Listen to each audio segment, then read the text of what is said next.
పచ్చి కొబ్బరి తురిమినది అండ్ ఇది బెల్లం. ఇప్పుడు నేను చేయబోయేది ఏంటి అంటే అమ్మమ్మ చేస్తుంది. కొబ్బరి ఏంటమ్మమ్మది? కొబ్బరి నవ్వుజు. కొబ్బరి నవ్వుజు.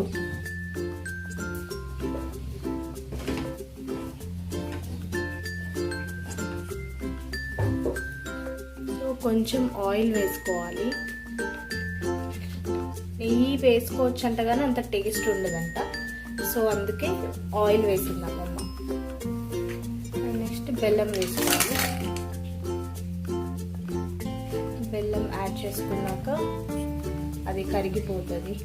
చిన్న చిన్న పీసెస్ చేయలేదు, ఓన్లీ పెద్ద పెద్దగానే అది మెల్ట్ అయిపోతుంది ఈజీగా.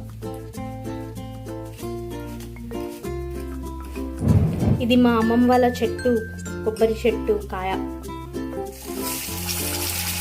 కొంచెం వాటర్ వేయాలి.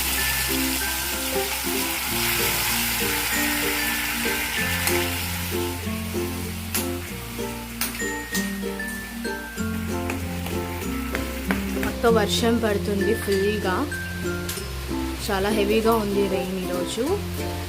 ఈ టైంలో హాట్ తింటే బాగుంటుంది, కానీ అమ్మమ్మ స్వీట్ చేస్తుంది నా కోసం. Wow, super.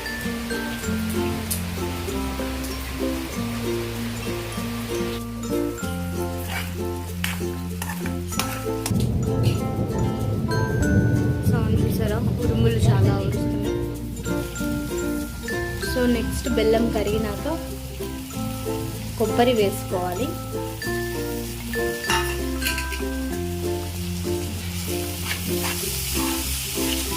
తురిమిన కొబ్బరి, పచ్చి కొబ్బరి. ఇందులో ఇలాచీ అలాంటివి వేసుకోవచ్చా? ఇలాచీ తింటే ఇద్దాము. మా అమ్మమ్మ ఇలాచీ వేయడం మర్చిపోయేది, నేనే గుర్తు చేసాను. సో ఇలాచీ వేసింది అమ్మమ్మ, జస్ట్ అది ఫ్లేవర్ కోసమే. ఇలా హెవీగా పడుతుంది.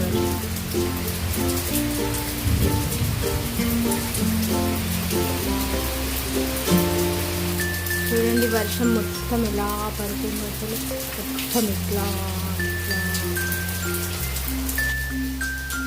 సో ఈ స్వీట్ తిని చాలా ఇయర్స్ అయిపోయింది, చాలా అంటే చాలా ఇయర్స్. అన్ని ఇయర్స్ తర్వాత మళ్ళీ ఇప్పుడు చేస్తుంది మా అమ్మమ్మ మా కోసం, ఎందుకంటే మేము అన్ని ఇయర్స్ రాలేదు కాబట్టి. సో ఫైనల్ లుక్ అయితే ఇది సూపర్ కదా, చాలా బాగుంది. అయితే ఇది మా అమ్మమ్మ చేసే వంటల్లో ముద్దపప్పు ఒకటి, చింతపండు చారు ఒకటి, ఈ కొబ్బరి నూజు ఒకటి, అసలు టేస్టే మారవు, అంత బాగుంటాయి. అండ్ చికెన్, ప్రాన్స్, మటన్ ఇవి అయితే ఆ టేస్ట్ ఎప్పుడు బాగానే ఉంటుంది. ఇవి మాత్రం యూనిక్ రెసిపీస్ అన్నమాట. సో అందుకే వచ్చినప్పుడు తప్పకుండా ఈ స్వీట్ అయితే చేయించుకొని తినేసే వెళ్తాం మేము. బాగుంటుంది, మీరు కూడా ట్రై చేయండి నచ్చితే. సో టేస్ట్ అయితే చేశాను, బాగుంది. ఫైనల్గా కొబ్బరి నూనె అయితే రెడీ అయిపోయింది. లుక్ అయితే చాలా బాగుంది కదా. సో నచ్చితే మీరు కూడా ట్రై చేయండి, చాలా బాగుంటుంది టేస్ట్. మరీ అంత స్వీట్ ఏమి ఉండదు, చాలా బాగుంటుంది.